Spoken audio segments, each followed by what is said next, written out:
What's up, guys? Hope you're having an amazing day. Welcome back to the channel. Oh man, actually, this video, the last one you watched, and two videos ago were all filmed the same day. It's today. I'm just busting it all out. I'm killing it. I'm proud of myself. But yeah, I wanted to make these videos, and sometimes you don't feel motivated to create them. And today I feel very motivated to make videos. So, hey, let's do them all. I don't even know. I might record another video after this. And then I'll go cry out when I sit at my desk to edit them. But I hope you enjoyed the videos that I've been making. Well, in today's video, we're going to talk about two things. The first thing is a new chemical developer that I use for my black and white. And then the second thing is a new light meter that I have just acquired.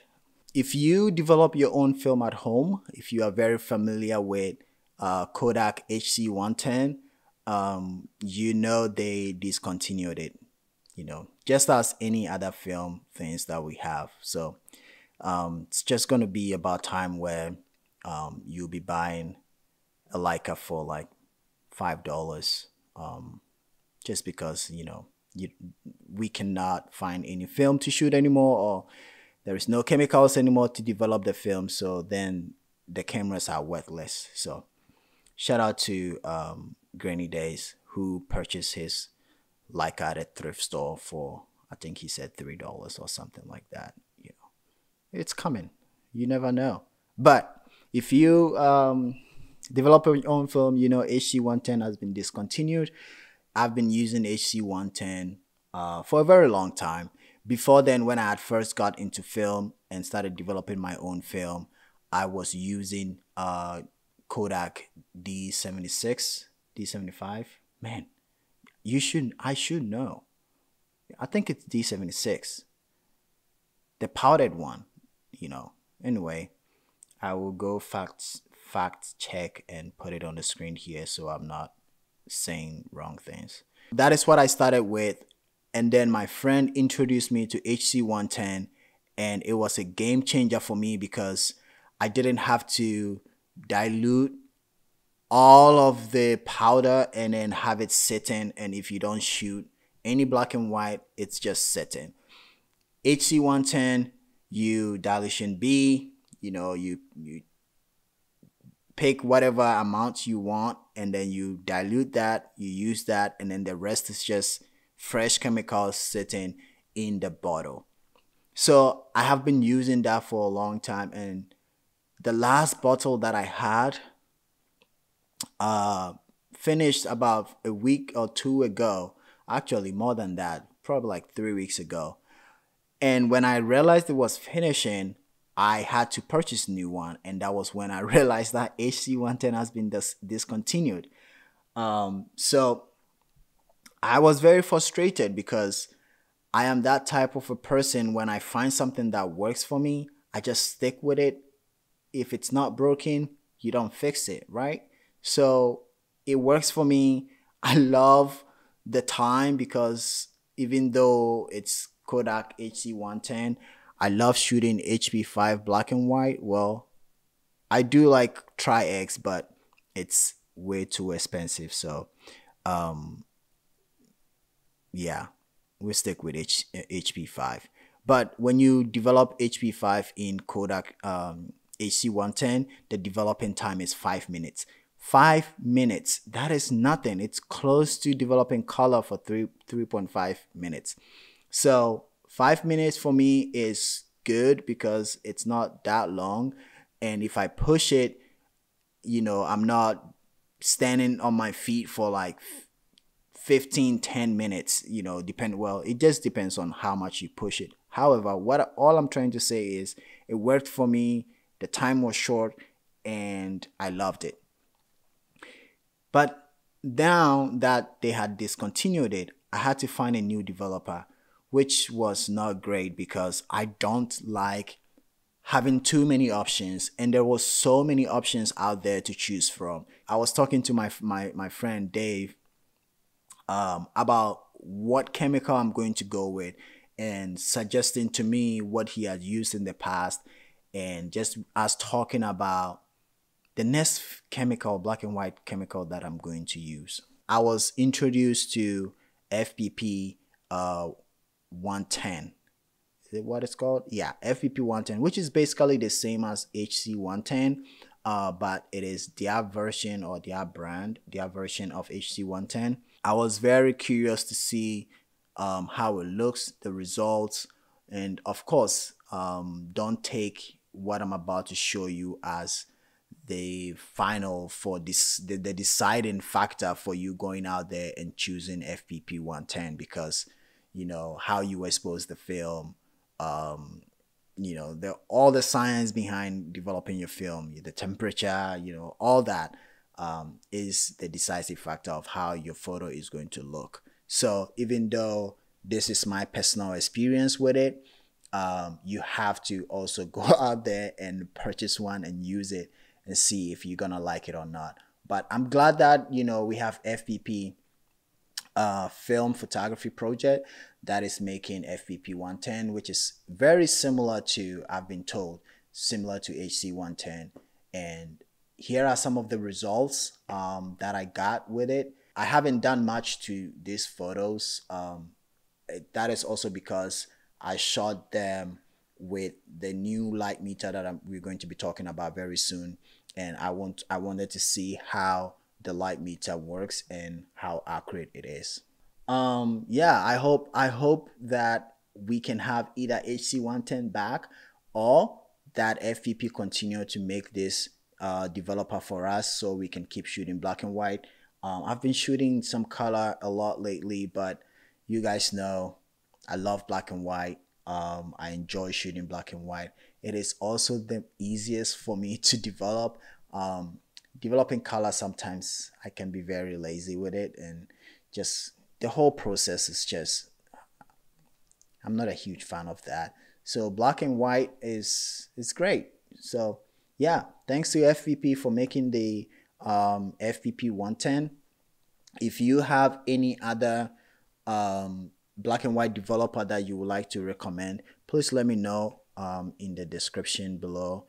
I said description, in the comments below. I may not try them since I've found FPP, but maybe other people might find it very useful. So if you have any knowledge on any other black and white developer, please let us know in the comments below. The next thing that I want to talk about is this light meter here. This video is getting way too long, so I'm gonna run through this real quick. Ever since I found this light meter, I remember when the first one was coming out, I was very interested to have one, but I didn't want to purchase it because most of the cameras I had back then had light meter in them. But ever since I got this camera, which is the Canon VT, it doesn't have inbuilt light meter, and so sometimes I will use my phone as the light meter, and it slows me down. Sometimes it doesn't matter because the photos that I'm taking, it's nothing moving. But then if you're doing street photography, or if you're doing a fast pace, taking out your phone and doing the light metering sometimes can just be annoying. Or if you have an external light meter that you can use, that will also work. But I also found it sometimes that it also just slows you down, and it's also another thing to carry in your pocket or like in your bag, and it was just not convenient at all. So I thought I would go out and search for a new light meter, and these days there's a lot of companies that are making these on-camera light meters, and there are even ones that are tiny than this. You can find some on Amazon to purchase, but I wanted to go with the Kex camera because I love the way it looks, and it just like, it's built well. Partner and I went to Chicago last month, and of course I wanted to visit this center camera, I think that is what it's called, the camera store downtown Chicago. I wanted to go there. I've been to Chicago a few times, but I had never gone to the camera store. So I wanted to go and check it out, and then also see, one, if they had HC110 that I could purchase, and then two, if they will have anything else that I would need to purchase, and also to look at some cameras. So when we went there, I saw that they had the only Kex camera. This is the version 2 available, and I decided to pick it up. And so far, I really enjoyed it. As you can see it on here, it looks really great with the camera. You know, the black, it just keeps everything so nice, and I wish it was, well, maybe not. You know, the size could be a little smaller than this and it would be great, but I don't think it bothers me. I don't think it's in the way at all. I can still be able to reach my shutter speed. When I put the camera to my eye, it's not distracting. It's just out of the way and doing what it's supposed to do. So the next thing that I wanted to make sure is how good the light meter is with exposure. I've seen people shoot with it, results and stuff, but I also was curious about it and to see how it looks. So I went out, shot some photos, which I've already showed you some of them, and see how they turn out. Now, what I realized was, because it's taking, I think, average readings of the light, if there is too much light, I feel like it overexposes it. And then if there is not much light and there's too much, you know, if you're in shadow, I think that is where this light meter works the best.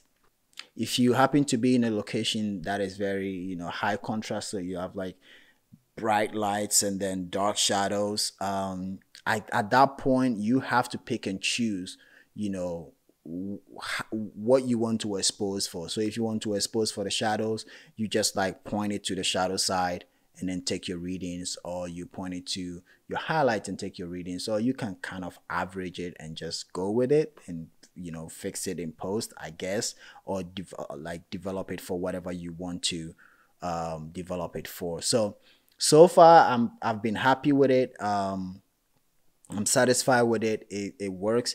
Like I said, if I point it to the brightest side and then to the darkest side, you know, just looking at it and averaging and picking whichever one that I want to choose. There are some situations where I didn't do that. I just pointed at it, did the reading, set my camera to it, and took the photos.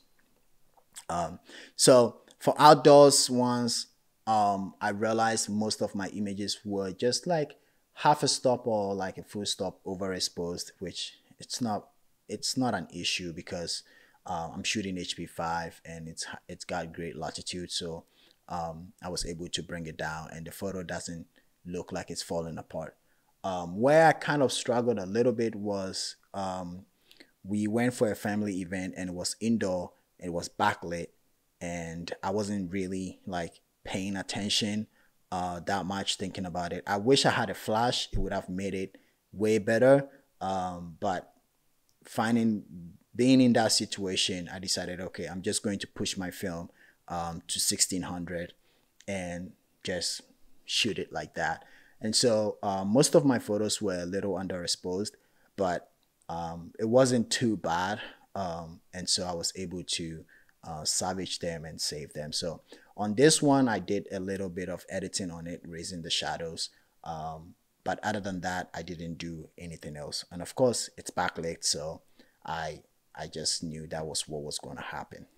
That is it for the video. I hope you enjoyed it. Like I said, if you have any other black and white developer that you would like to share with us, please let us know. Let me know in the comments.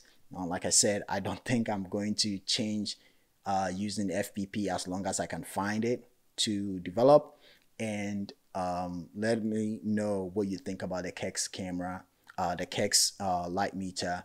If there are other light meters that you have, that you use, that you recommend. Again, I love mine and I trust it the way I use it. And so I don't think I'll be purchasing a different light meter, but maybe somebody is looking and, you know, they'll find it very useful if you have any other suggestions in the comments. So thanks for watching. Hope you enjoyed it. Please subscribe if you haven't already. If you like to see most of my work and my new work, go on my website, kboateng.com. I've been posting a lot there than even on my social medias. New works definitely on my website. And then if you would like to purchase a print to support the channel, if you like to purchase a print just to have my work in your homes, I really appreciate it. All of the information is going to be in the description below. Thank you for watching. Bye-bye.